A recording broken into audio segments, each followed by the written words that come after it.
All right, welcome back, mates. Crypto Leverage Trading Group. Hope everybody is doing well. We are in the BexPlus platform for everybody this morning. Kind of just talking about what's happening in the market here. I don't usually tune in on Mondays. Usually give Monday that little area of kind of like buffer for it to shake whatever's out from the weekend, and we get into like Tuesday. But I thought I'd do was home today. Thought I'd do some videos. Today, as things are starting to heat back up here in the crypto verse, we've got Bitcoin obviously getting up to about 40,800 this morning before selling down. But I want to talk about Ethereum really quickly. Ethereum has been basing, and I've been saying this for about 2 weeks now. If you look at the 4 hour, you can see how you've been able to pick some shots here to get in on Ethereum long term at these levels. Ethereum didn't crash to 2,000 again. In the last 2 weeks, like a lot of people on YouTube were talking about, it was going to go to 1,200, 1,500. Didn't happen. It did get back down, obviously below 2,000 back during what we call the crypto bloodbath of the 19th to the 23rd, those 4 days in the cryptoverse. And then people like here, you can see like at 1902, we were calling, like at 1900, we were calling like get back in. Doesn't mean you need to go full in. You're not at the poke. You're not at Vegas. You're not putting all your chips to the middle of the table.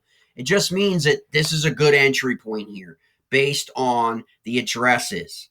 And what we mean by that is everything in the blockchain, unlike stock market.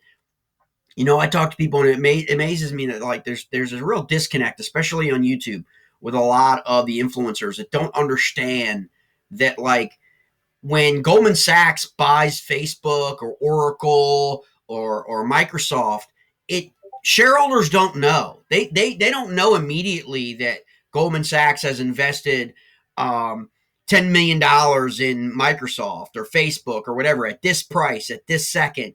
They don't find out till like the end of the quarter. Like okay, like but in cryptoverse, because everything happens on the blockchain, we find out pretty darn close to when that happens.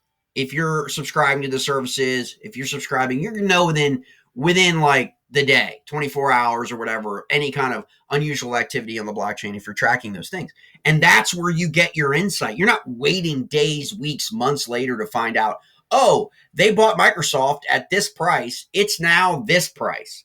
No, you're learning now, like in, today, like what's happening on the blockchain. We've seen this with Ethereum with a lot on the IO map, which is basically an indication of the number of addresses and what price point these addresses are accumulating or what price point these addresses are liquidating, right? Or selling.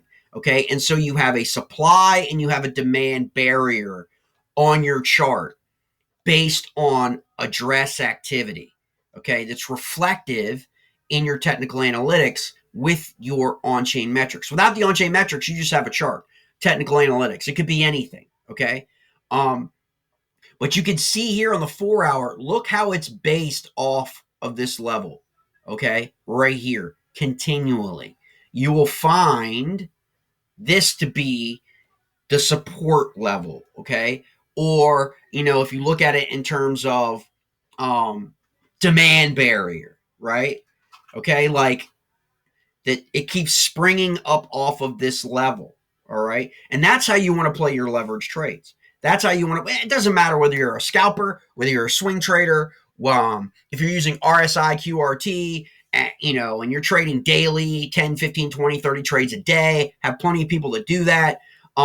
You can just be a long-term hodler of your leverage portfolio in terms of how you look at it. Like, I'm going to hold this trade for 10 days, 15. Now, obviously, you need, depending on what exchange you're on, okay? But I'm going to hold this leverage trade for a week, for 10 days, for 20 days, for 30 days, whatever the parameters are on your exchange, because they're all different. And you can be more of a leverage hodler in that regard, okay? And so by doing that, if you look at this Ethereum trade here from 1902 on the 23rd, or like this Bitcoin trade from 6-8 entry, okay, you can hold it, all right? And that's what you want to look at in terms of securing your long-term profitability.